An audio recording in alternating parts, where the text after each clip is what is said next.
The gentlemen here in studio already started with the conversation, and that's all fine. Just to introduce them, I have Dr. James Nyika from Seme constituency, we have Detmas Baraza, Member of Parliament for Kimilili, and we have Senator Kimani Wamatangi from Kiambu County. And they're here to talk about what Trevor loves to call State of the Nation, and you'll be talking about several matters, including the world of politics and the concerns that the country has, or Kenyans have, and also looking ahead into the calendar of elections, because today it's exactly 8 months to the general election, and there are certain things that must happen according to the Elections Act, including Section 26 that requires that no person from today should be allowed to participate in a harambe or fundraiser if they are hoping to run for election in August 2022. But first, let's take a look at the headlines. On the front page of the Daily Nation, you have Uhuru Brigade endorses Raila, special sitting of Parliament to amend electoral laws. There is a sitting that is to be called on the 21st and 22nd of December, as announced yesterday by the Leader of Majority, Amos Kimunya, also saying that Agriculture CS Peter Munya, accompanied by 3 cabinet colleagues, reads resolutions of Mount Kenya Foundation supporting ODM leader's candidacy. Mr. Odinga will announce his decision to seek the top seat tomorrow. Then Ruto rushes to beat deadline on Harambes. You'll see that he was in Kisii County in a last-minute rush to woo residents with financial support before today's deadline on fundraisers. He was able to tour 5 constituencies in the area. Then on the front page of the Standard, Mount Kenya teams yes to Raila and list of demands. Of course, they say that there are certain expectations they have, and CS Munya indicated that they'll be forming a technical committee to consult with Raila Odinga on those aspirations ahead of the general election. Influential business and political figures under Mount Kenya Foundation ambit endorse ODM leader to succeed President Kenyatta, saying he is the best bet in safeguarding region's interests. And then the very important story of Bondo, rescued miners 6 days in cold, dark earth belly. Quote, we sat inside the shaft and even walked in a bid to ease the tension as we waited to be rescued. Shikuku, who was deeper inside the shaft, is still alive. We communicated with him as we were being pulled out and assured him that all was going to be well. What a harrowing experience they must have had.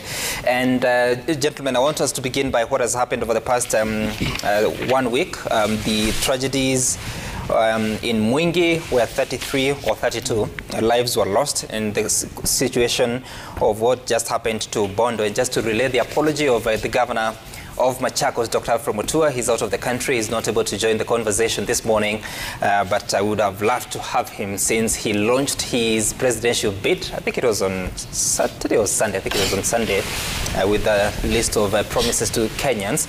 But let's begin with the tragedies, Dr. Nyika. Looking at the Mwingi issue, rather, and you've seen the governor and officials of the national government saying that work will begin to ensure that that area is rectified. Then the tragedy of Bondo. What have you been thinking about these risky situations that, for instance, in Mwingi, it's a facility or a piece of infrastructure that has been there. In the case of Bondo, these are people trying to make a livelihood in a country that has not invested much in such kind of mining. What have you been thinking?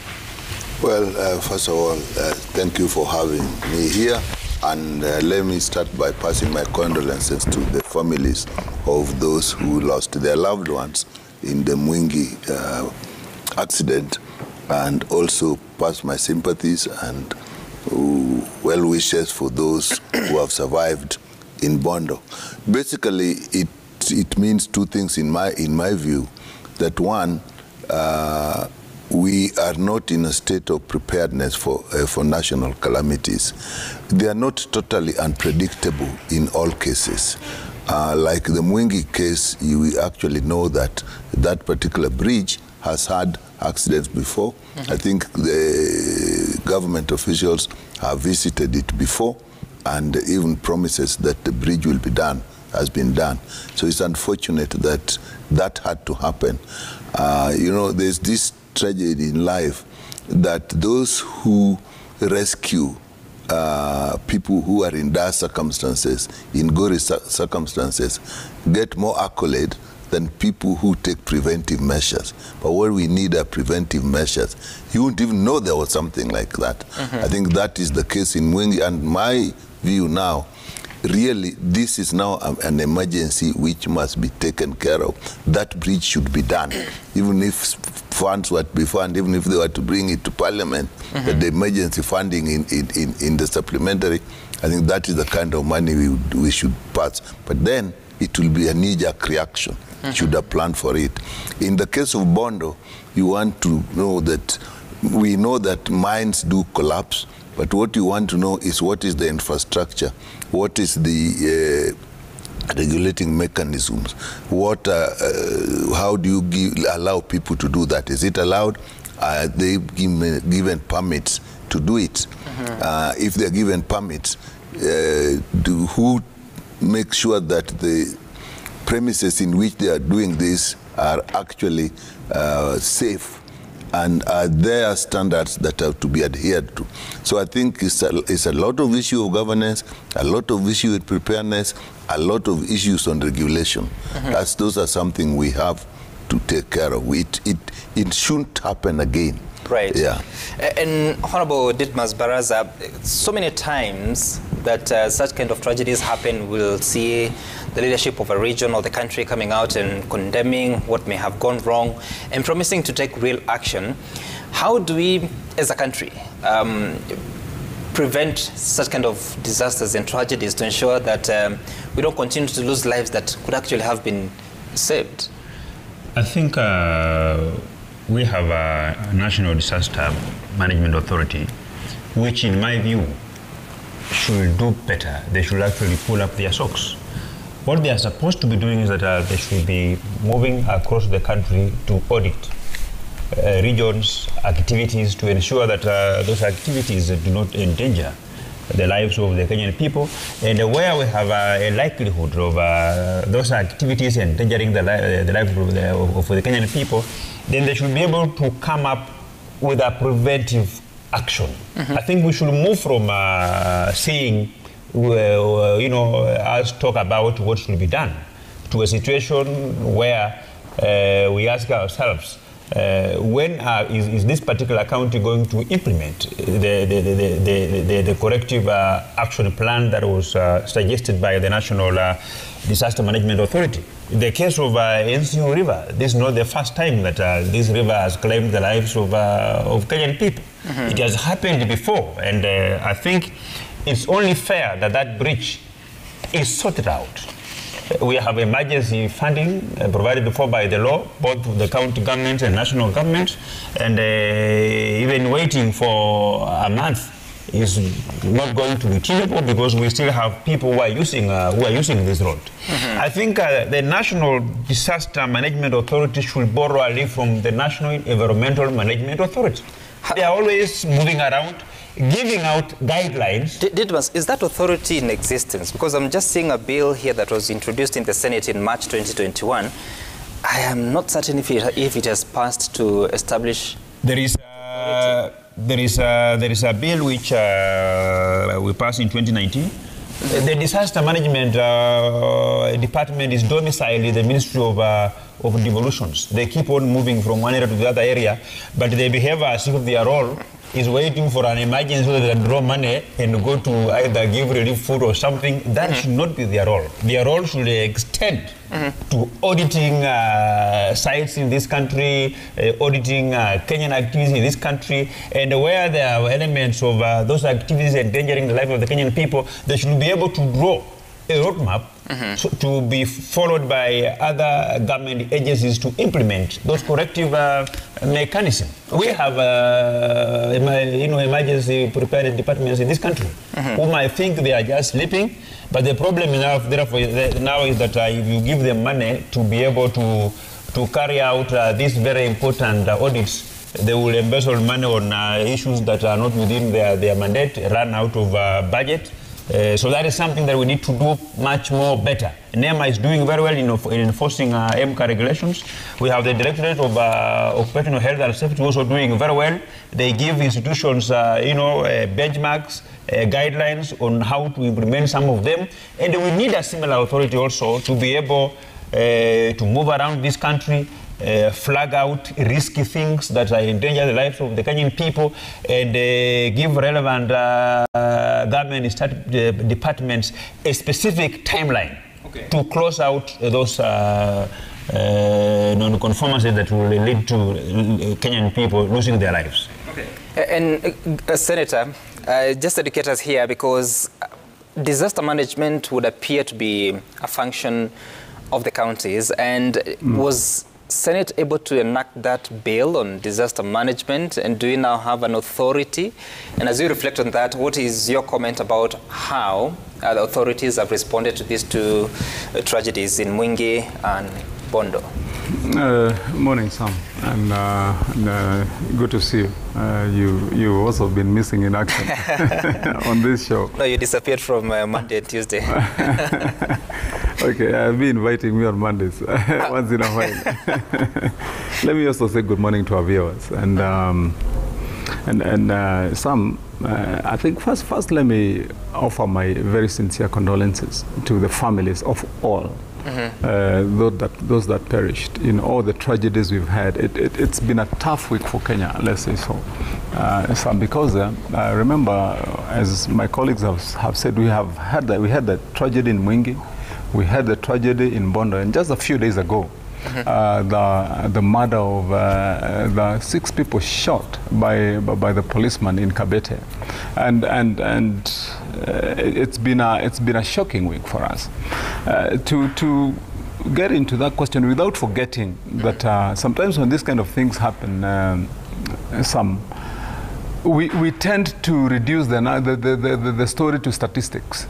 You know, how many people died, how many people were shot, and besides that, then we also get engrossed in the drama of the rescue, and the drama of how the vehicle just drove and sunk, how the cop shot. So you find that most of the time we forget that these are human beings that we're talking about, and so it's important that we try to empathize with those that lost their loved ones, even as we debate this. Coming to the real issues, as what we'd be asking ourselves, why did this happen? Why does it have to happen in a country? And as you've correctly said, where we now have tried to take the authority to make decisions down to the ground, such that it is okay if we would reflect on a national authority and ask what was it doing.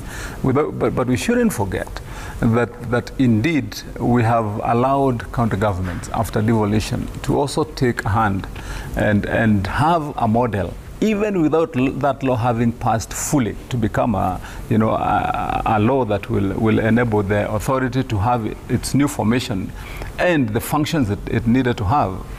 But we also have an emergency fund that is supposed to be retained for those kind of events at the county government level. And indeed, it is an offense within the county government act if a county government has not set aside a kitty.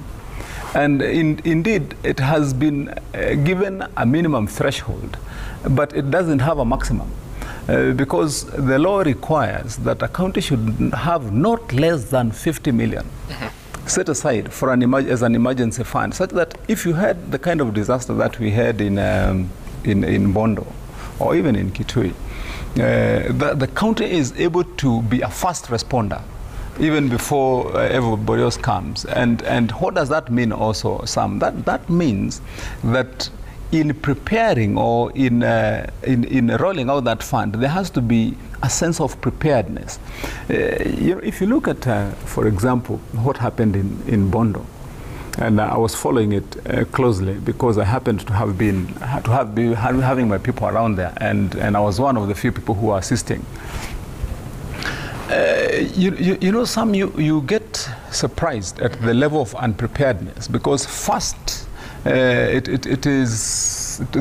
was a lot of going around, what do we do? Do we bring jembes? Do we bring pickaxes? No, bring these machines, stop the machines now, they can't work. How do we get these guys before there is coherent, coordinated action to rescue those people? There's a lot of wasted time. In fact, we would be saying, thanks God that those people are alive, because if you see, it took us that time, all those days, 6 days, to get those gentlemen out of that tragedy. I think that speaks a lot to our level of preparedness. And I would want to be challenging county governments for that matter. Right. Because the reason why we all voted devolution in 2010 during the constitution promulgation is so that we can stop blaming Nairobi for the things that happened to the county. Right. And we're expecting help and our solutions to come from Nairobi. So I believe that needs to be done.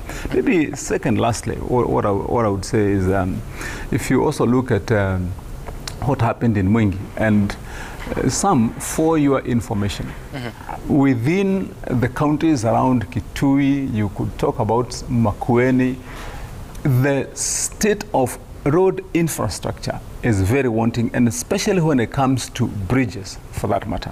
And you know what brings this about is the kind of terrain and the kind of soil they have.